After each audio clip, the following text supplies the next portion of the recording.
Saya di sini ingin memenuhi tugas ujian tengah semester mata kuliah Maharatul Kitabah. Pertama yaitu hamzah wasol. Hamzah wasol adalah hamzah yang terletak pada awal kata.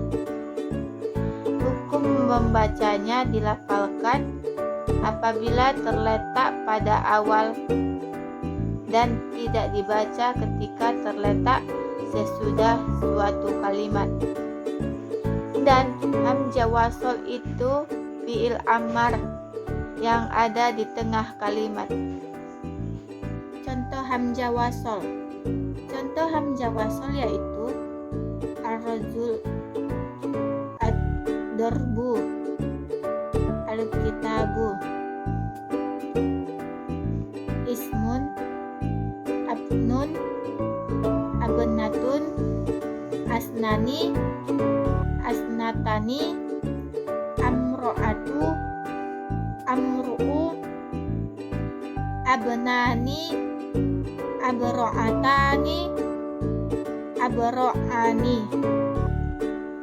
istighfarun, fansur.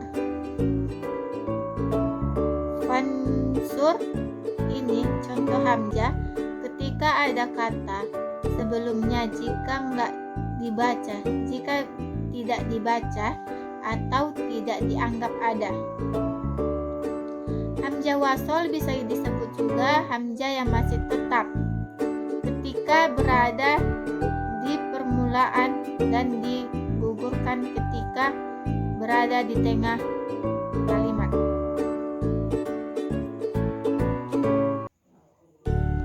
Contoh hamzah wasol gugur atau tidak dibaca yaitu isakoladina,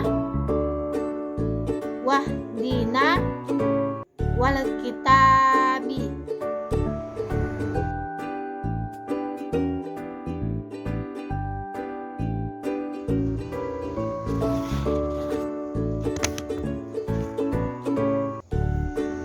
Contoh tarkim dengan istilah dalam bahasa Indonesia ada koma, ada titik, ada petik. Dan ada pun contoh tarkim terbagi 12 tanda. Yang pertama, koma. Koma atau pemisah menunjukkan jeda singkat dan penggunaannya terkadang terkait dengan rasa dan posisi terpentingnya. Yang kedua, titik koma. Titik koma atau intersect menunjukkan perhentian perantaraan dan kebohongan. Yang ketiga, intinya atau titik. Ini menunjukkan penghentian total dan ditempatkan di akhir setiap kalimat lengkap yang tidak membawa arti seruan atau interogasi. Yang keempat, 2 poin.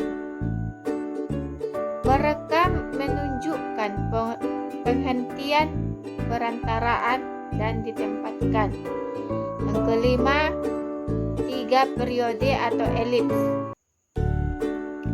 3 periode atau elips digunakan untuk menunjukkan pidato yang dihapus atau menunjukkan akhir dari kalimat tidak lengkap yang tidak ingin diselesaikan.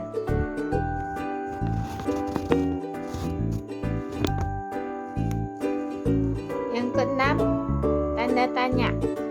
Tanda tanya ditempatkan di akhir setiap kalimat tanya. Yang ketujuh, tanda seru ditempatkan di akhir kalimat yang menyatakan keseruan ke arah. Yang kedelapan, garis atau garis bisa dibilang garis penghubung. Tanda hubung atau garis yang ditempatkan di tempat-tempat di awal dan di akhir kalimat. Kesembilan, tanda kurung. Tanda kurung ditempatkan untuk menunjukkan kata yang ditafsirkan ketika ingin mengartikan kata lafela dalam sebuah kalimat.